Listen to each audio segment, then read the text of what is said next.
Dread Delusion is an open-ended, exploration-based action-adventure / narrative-driven retro-style RPG developed by Lovely Hellscape and published by Dread XP, who were also responsible for the Dread X collection games, by the way, and it got me glued to my computer these past few days.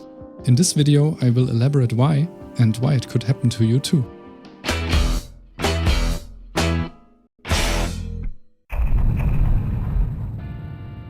The game takes place in a world that was ravaged by an apocalyptic event known only as the World Rent, which happened some 400 years ago and saw not only the inhabitants of this plane of existence almost completely wiped out, but also left the planet's surface enshrouded in a thick miasma of curse and death.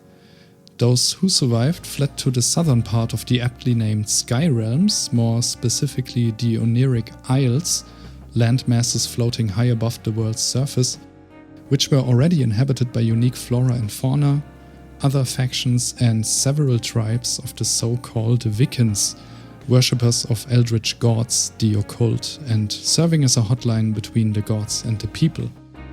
After the refugees from the former surface world had settled in, established towns, guilds, infrastructure and so on over the years, another major event, which gets referenced frequently over the course of the game, happened. The God War, led by the Inquisition, enforcers of the Apostatic Union, which was already established on the surface before the World Rent occurred, and seeks to control the Isles at all costs. And let me tell you that these guys are not really fond of god worship of any kind. Several gods were hunted down and slain with specially made void spears during this campaign. You can still encounter their often colossal remains during your adventures. But not only the gods got the short end of the stick. Outlaws and Wiccans alike were and are still hunted by the Union. After the war ended, a universal ban on god worship was enacted, and now, another 40 years later, you wake up as a prisoner of the Union and protagonist of the story of Dread Delusion.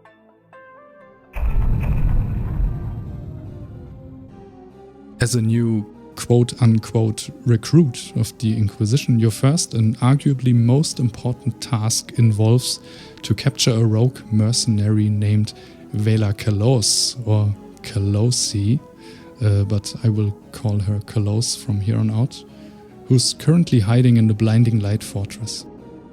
She's painted as a stern and headstrong leader of the former Dark Stars mercenary band, and seems to have coddled with the Union in the past. Unfortunately for you, however, she just pieces out on board of her airship upon reaching her. Rude, but also kinda awesome. Anyway, her escape sets the stage for the upcoming events of Dread Delusion and lets you explore the world to uncover more about the feud between Vela and the Union, and ultimately what exactly they want with her. So, people online have compared Dread Delusion to titles like Kingsfield, Daggerfall and Morrowind, and frankly this is what piqued my curiosity in the first place. I can see the similarities to Morrowind as far as the weird tone and alien landscape are concerned, but Dread Delusion doesn't play like a slow-paced, never-ending dungeon crawl like Kingsfield really. However, I think the game lies more in the vein of a first-person, drugged-up Zelda-like title, if Nintendo were high on shrooms all the time. As I mentioned in the beginning, Dread Delusion is an exploration-based game, so you won't earn XP by killing things or completing quests, nor can you get better in skills just by using them like in Bethesda games. Instead, you get so-called glimmers of delusion by exploring the map and as quest rewards, and upon collecting enough, or even getting a full delusion right away, you can level up, so to speak. What I mean by that is that you can increase one of your attributes really, which are as follows: Might, Guile, Wisdom and Persona. Might increases your health, attack and defense. Guile increases your stamina, lockpick and agility skills. Wisdom increases your maximum mana, lore and spellcasting power, and Persona increases your regen rate, as well as your charm and barter skills. And yes, there are skill checks in the game which require you to have a high enough score in one or more of your main attributes. You can smash brittle looking doors with a sword if your might is high enough, for example, but you won't get in if you're too weak. Same thing with lockpicking doors or glimpsing secrets with your lore skill. You can get locked out of stuff if you can't meet certain requirements, but that's not so much of a big deal most of the time because you can always come back later to try again. Also, almost every piece of equipment gives you some kind of stat boost, and there are consumables that raise certain attributes. But speaking of skill checks, picking locks in this game sucks. Even with a competent enough guile score, it's still completely luck-based. A lot of loot like consumables, upgrade materials and even gear is found behind a locked door or chest, so prepare to go through a lot of lockpicks during the course of your journey. I will say though, it's pretty damn satisfying to get a 6-eye die roll first try, so there's that. As far as loot is concerned, there aren't a whole lot of different weapons or armor pieces to be found in the game world. You're more than likely to find consumables, upgrade materials, spells, rings and talismans, and I have to say, the variety here is pretty good. You can switch your loadout on the fly at any given time to fit the task at hand. You can equip a hat that gives you more charm to woo a guard or put on a ring of iron skin to take more hits, for example. And that's a lot of fun in my opinion. But as mentioned before, the itemization is more akin to action adventures like older Zelda titles rather than being able to pick up and using almost everything like in the Elder Scrolls or Baldur's Gate. The weapons and armor you do find though will be more than enough to get the job done. The several upgraded versions are also very cool and oftentimes look pretty badass. Just gaze upon this fully upgraded Void Ore sword. That's sick! Speaking of upgrades, there are several crafting stations in the game. I mean, every game worth its salt has some kind of crafting, right? There's workshops for armor and weapon upgrades and alchemy stations for creating potions and the like. You can even get different properties in form of houses. I think every house lets you put all of the crafting stations in one place for quick access. Some properties even let you grow your own ingredients, for example. And you can furnish those houses in the style of the different factions after purchasing their respective, style. I realize now that I didn't talk about the different races and factions at all so far, but I don't have to spoil everything, I think. But enough about houses, let's get into combat now. Well, fighting and killing things in Dread Delusion is a pretty basic affair, I'd say. While using melee weapons, you can do your normal light swings, which are quick but not that deadly, as well as charged heavy attacks that deal significantly more damage but drain your stamina faster. With the bow you can just, shoot arrows, and then there's magic, which I'm almost sorry to say, is pretty much useless except for a few handful of spells, like the teleport home or the agility spell, which lets you run drastically faster and negates all fall damage as far as I can tell. I started my playthrough planning to go full mage mode because I love casting spells, only to find out that the bow is basically a killing machine and the only thing you'll ever need. Well, until you run out of arrows, that is. Luckily, the AI is pretty dumb and also doesn't do that much damage, so it's not a huge concern anyway. I haven't touched hard mode yet though, so it's possible that I will eat my own words after starting it. So, as you probably figured out by now, combat is not really Dread Delusion's strong suit. That doesn't mean it's bad, it's just less engaging than in other, perhaps similar games. Also, kinda related, where are the boss fights? There are almost no bosses in the game and that made me kinda sad. Oh well.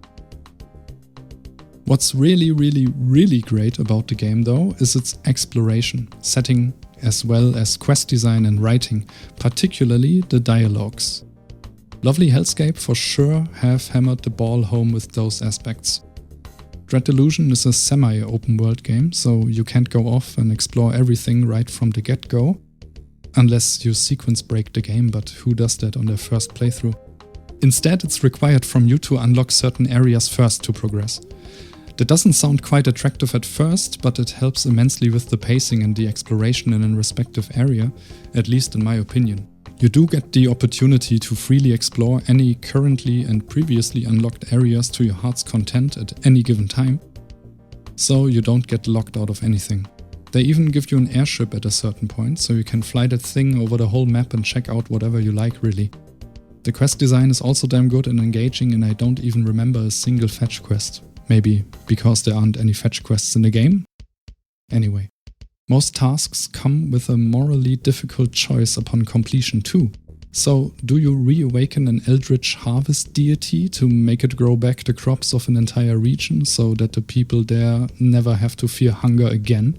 All for the price of eventually transforming the whole population into freaky alien dudes? Or do you kill that god, effectively dooming the whole area because their fruits won't blossom ever again? That kind of stuff.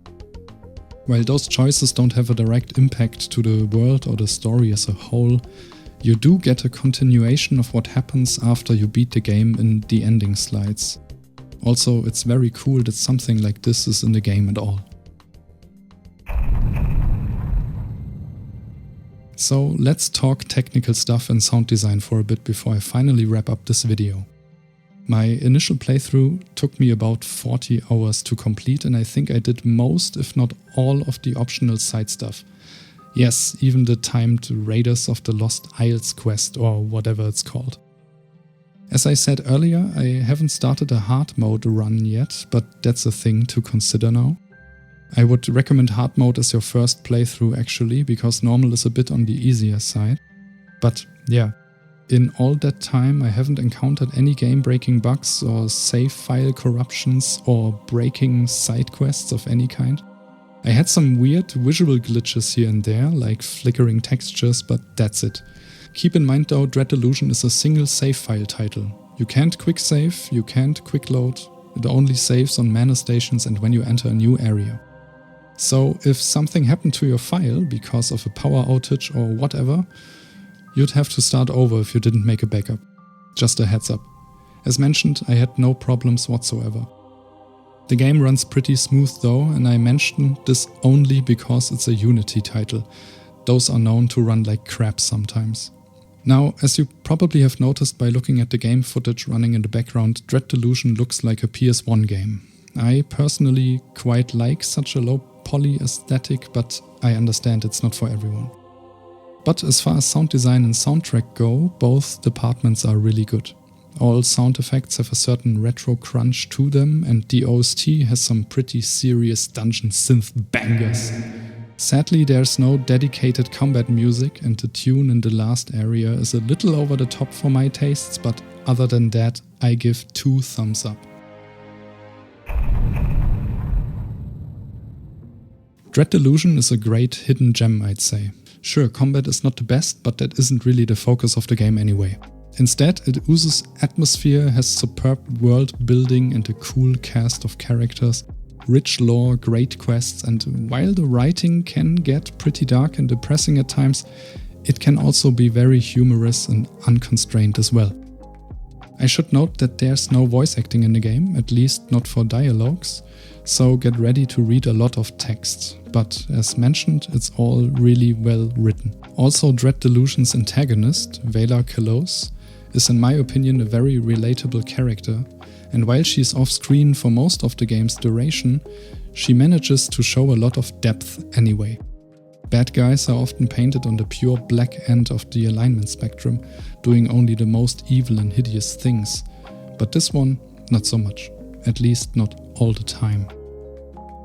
So I wholeheartedly recommend Dread Delusion, especially if you're looking for a comparatively cheap yet fully fleshed out experience that keeps you somewhat between 30 to 50 hours occupied. I think I spent €13 on Steam and I feel like I ripped the developers off. But yeah, the game struck a nerve only a few recently released games managed for me, so that speaks for itself, I think.